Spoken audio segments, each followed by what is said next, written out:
Welcome to KKS kitchen. இன்னைக்கு நம்ம பார்க்க போகிற டிஷ் வந்து ரொம்ப ஹெல்த்தியான 2 இன்க்ரீடியன்ஸ் வச்சு பண்ண போகிற ஒரு டின்னர் காம்போனே வச்சுக்கலாம். ஒன்று வந்து சக்கரவள்ளி கிழங்கு வச்சு எப்படி நம்ம சப்பாத்தி பண்ணலாம். ரெண்டாவது வந்து ஆபஜன் சொல்லுவாங்க, அதாவது பெரிய கத்திரிக்காய். அதோட யூசஸ், அதாவது ஸ்வீட் பொட்டேட்டோ அண்ட் ஆபஜன், இதோட யூசஸ் நீங்கள் போய் பார்த்தீங்கன்னா உங்களுக்கே தெரியும், அவ்வளோ ஏராளம். அதனால் இதை நம்மளோட பார்ட் ஆஃப் ஃபுட்டில் சேர்த்துக்கிறது ரொம்ப முக்கியம். இந்த பெரிய கத்திரிக்காய் வந்து நம்ம இதில் வந்து நிறைய பேர் சுட்டு தான் யூஸ் பண்ணுவாங்க. அதை எப்படி ஈஸியாக நம்ம சமைச்சு பண்ணுறதுன்றத நான் உங்களுக்கு சொல்லித்தரப்போகிறேன். வாங்க வீடியோக்குள்ள போகிறோம்.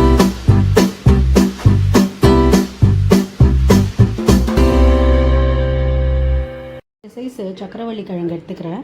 இதை நம்ம சும்மா வெந்நீரில் வேக வச்சு எடுத்து வச்சுப்போம். மாவை பிசைஞ்சிக்கிறோம்.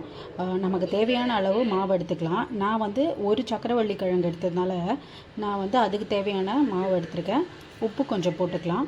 இதில் வந்து நான் 3 பேருக்கு தான் சப்பாத்தி பண்ண போகிறேன். ஸோ அதனால ஒரே ஒரு சக்கரவள்ளி கிழங்கு வச்சுருக்கேன். ரொம்ப போட்டிங்கனாலும் ரொம்ப திதிப்பாக இருக்கும். இப்போது இதே ஒரு 4-5 பேருக்குனா 2 கிழங்கு எடுத்துக்கலாம். பாருங்கள், நல்லா வேக வச்சு எடுத்திருக்கேன். இதை ஃபஸ்ட்டு இந்த மாதிரி ஸ்மாஷ் பண்ணி இந்த மாவில் போட்டுட்டு அப்புறம் நார்மலாக நம்ம சப்பாத்தி மாவு பிசைகிற மாதிரி பிசைஞ்சிடலாம். இது மாதிரி பண்ணுறதுனால இந்த சக்கரவள்ளி கிழங்கோட சத்து இதில் போயிடும். சப்பாத்தி ரொம்ப நல்லா சாஃப்டாக இருக்குங்க. நிறைய நேரம் ரொம்ப சாஃப்டாக இருக்குது. இந்த சக்கரவள்ளி கிழங்கை சாப்பிடாதவங்கள கூட இந்த மாதிரி பண்ணி சாப்பிட வைக்கலாம். எண்ணெய் அதெல்லாம் எதுவுமே போடல, ஜஸ்ட்டு அந்த சக்கரவள்ளி கிழங்கோட சேர்த்து மாவு பிசைஞ்சிருக்கேன். எவ்வளோ சாஃப்டாக இருக்குது பார்த்தீங்களா. இதை அப்படியே ரெஸ்ட் பண்ணிடலாம், மூடி வச்சிடலாம். நல்லா அலம்பிடுங்க. அலம்பிட்டு காய வச்சாலும் சரி, இல்லைனா ஒரு நல்ல ட்ரை கிளாத்தில் தொடச்சாலும் சரி. தொடச்சிட்டு லைட்டாக எண்ணெயை தடவிக்கோங்க. தடவிட்டு நம்ம கேஸில் சுட வேண்டியது தான். இப்போ பாருங்கள், கேஸ் ஆன் பண்ணியாச்சு. இதை அப்படியே இது மேலே வச்சுடுங்க. இது ஒரு 1 மினிட்டுக்கு அப்படியே இப்படி டேர்ன் பண்ணி இதை சுடணும். நான் தான் உங்களுக்கு காட்டுறேன். கத்திரிக்காய் சுட்டுட்டு இருக்கும்போதே ஒரு சின்ன கப்பில் இவ்வளோண்டு சைஸு, அதாவது சின்ன நெல்லிக்காய் சைஸு புளியை ஊற வச்சுக்கலாம். மீடியம் சைஸு வெங்காயத்தை நல்லா பொடியாக நறுக்கியிருக்கேன். 3 தக்காளியை நல்ல பொடியாக நறுக்கிக்கலாம்.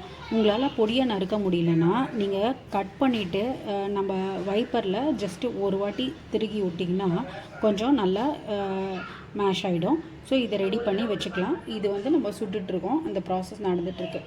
பாருங்கள், உங்களுக்கே தெரியும், இந்த இடம்லாம் அப்படியே சுருங்குதில் இந்த மாதிரி ஒரு சைடாக நம்ம திருப்பிகிட்டே இருக்கணும். இது நல்லா நம்ம சுடுறோம். ஈவன் இந்த பாட்டம் போர்ஷன் கூட நல்லா குக் ஆகணும். இதுலேயே வந்து நல்லா குக் ஆகிடும். இது நீங்கள் ரொட்டேட் பண்ணி சுடணும். இதில் உங்களுக்கு ஒரு நல்ல ஒரு ஸ்மெல் வரும், ஒரு ஸ்மோக்கி ஃப்ளேவர் பிரிஞ்சாலோட சேர்த்தது. உங்களுக்கு வீடியோலேயே தெரியும், நல்லா எல்லா ஸ்கின்னும் சுருங்கிடுச்சு.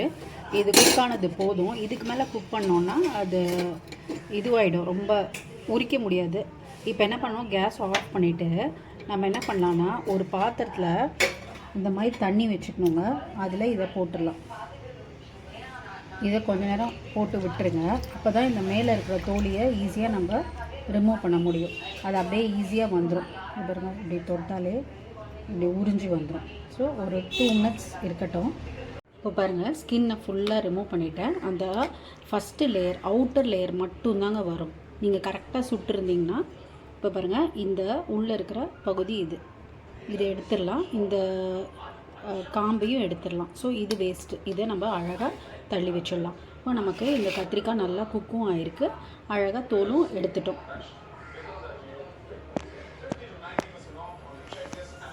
இப்போது அந்த கத்திரிக்காவை இந்த மாதிரி நீங்கள் பிரித்து வச்சிட்டிங்கன்னா இது நல்லா ஆறிடும். அதுக்கப்புறம் நீங்கள் கையால் பிசைஞ்சாலே இது அழகாக ஒரு மாதிரி சப்ஸ்டன்ஸ் வந்துடும். அப்படி இல்லைனா நீங்கள் கத்தியால் சின்னதாக கட் பண்ணிக்கலாம். Not necessary. பாருங்கள், இது எப்படி நல்லா ஸ்மாஷ் ஆகிடும். நீங்கள் வந்து கொஞ்சம் ஆறினோன்னே இப்படி பண்ணி எடுத்து வச்சுக்கலாம். அடுப்பில் ஒரு கடாயை வச்சுக்கோங்க. தேவையான அளவு குக்கிங் ஆயில் ஊற்றிட்டு எண்ணெய் நல்லா சூடானோன்னே நம்ம கடுகு போட்டுடுறோம்.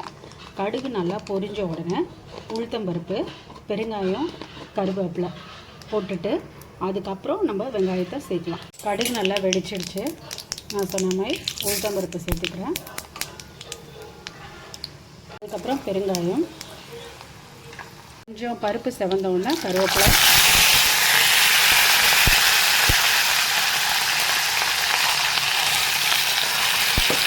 அப்புறம் இந்த வெங்காயம் போட்ட கையோட தேவையான அளவு உப்பு சேர்த்துட்டு இதை நல்லா ஃப்ரை பண்ணணும்.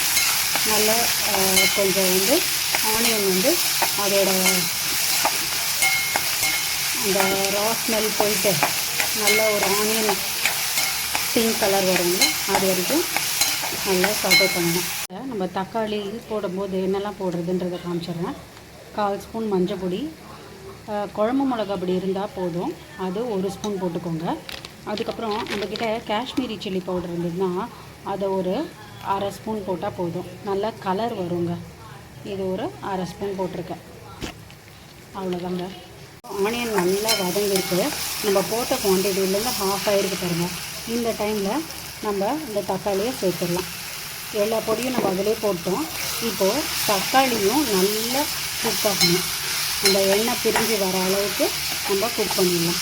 தக்காளி வந்து நல்லா இந்த மாதிரி குக் ஆகணும்.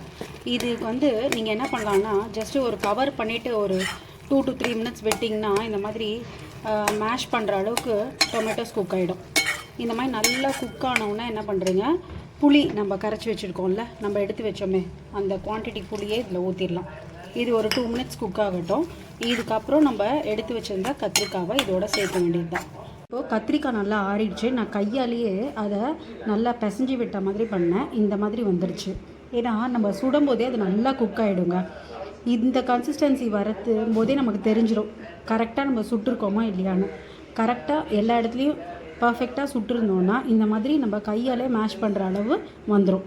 இந்த ஸ்டேஜில் கன்சிஸ்டன்சி அட்ஜஸ்ட் பண்ண ஒரு 1/2 டம்ளர் தண்ணி வேணால் ஊற்றிக்கோங்க. ஏன்னா நம்ம இந்த கத்திரிக்காவையும் உள்ளே போட்டோன்னா இன்னும் கொஞ்சம் திக்காகிடும். நான் புளியை வந்து அந்த சிரப் ரொம்ப திக்காக இருந்ததுனால இப்போ நான் ஒரு 1/2 டம்ளர் தண்ணி ஊற்றிருக்கேன். கன்சிஸ்டன்சி அட்ஜஸ்ட் பண்ணிக்கோங்க நீங்கள் உங்கள் தேவைக்கேற்ப. நம்ம ஊற்றின புளியும் இந்த தண்ணியும் நல்லா கொதிக்குது பாருங்கள். இப்போ என்ன பண்ணலாம், நம்ம அந்த ஸ்மாஷ் பண்ணி வச்சுருந்த பிரிஞ்சாலை இப்போ சேர்க்குறோம். இப்போது ஏற்கனவே குக்காக இருந்ததுனால இந்த பிரிஞ்சால் இதை உள்ளே போட்டு ரொம்ப நேரம் நம்ம குக் பண்ண வேண்டாம். 2 to 3 மினிட்ஸ் பண்ணிவிட்டு ஆஃப் பண்ணிடலாம். இல்லைனா அந்த ஸ்மோக்கி ஃப்ளேவர் நெக்ஸ்ட் இதுக்கு போயிட்டு அவ்வளோவா நமக்கு அந்த எக்ஸாக்ட் டேஸ்ட் வராது. அவ்வளோதாங்க. இதெல்லாம் கலக்கிட்டு ஒரு 2 மினிட்ஸ் கொதிக்க விட்டால் போதும். இப்போது நீங்கள் கத்திரிக்காவை நல்லா கலக்கினோடனே உங்களுக்கு இந்த கொதிக்கிற கன்சிஸ்டன்சி வந்துடும். நம்ம கொத்தமல்லி போட்டுட்டு கேஸ் ஆஃப் பண்ணிவிட்டு உடனே மூடி வச்சுடுங்க. இல்லைனா இதோட ஸ்மெல் வந்து சீக்கிரமாக இதுவாகிடும். அதனால் அப்படியே அந்த ஸ்மோக்கி ஃப்ளேவரோடு இருக்கும். நம்ம சாப்பிடும்போது போடுற மாதிரி தான் நல்லா அதை யூஸ்வலாக சப்பாத்தி திரட்டுற மாதிரி திரட்டிட்டு அதை அப்படியே நம்ம தவாவில் போட்டு எடுக்க வேண்டியது தான்.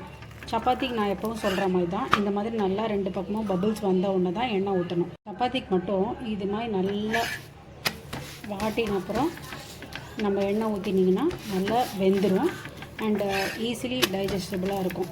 முதலையே எண்ணெய் ஊற்றிட்டோன்னா மாவு வந்து வேகாது. அதனால தான் சப்பாத்தி வந்து இந்த மாதிரி 2-3 டைம்ஸ் நல்லா ஃப்ளிப் பண்ணிவிட்டு கொஞ்சம் ப்ரௌன் ஆகி இந்த பபிள்ஸ் பாப்பப் ஆன ஒன்று தான் எண்ணெய் ஊற்றணும். இந்த ஸ்மோக்கி ஆபஜன் மசியல் இருக்குல்ல, அதாவது இந்த கத்திரிக்காய் மசியல் இருக்குல்ல, இது வந்து ஸ்மோக்கி ஃப்ளேவர் தான் வரும், பர்ன்ட் ஸ்மெல் வராது. இது ரெண்டுத்துக்கும் நிறைய டிஃப்ரென்ஸ் இருக்குது.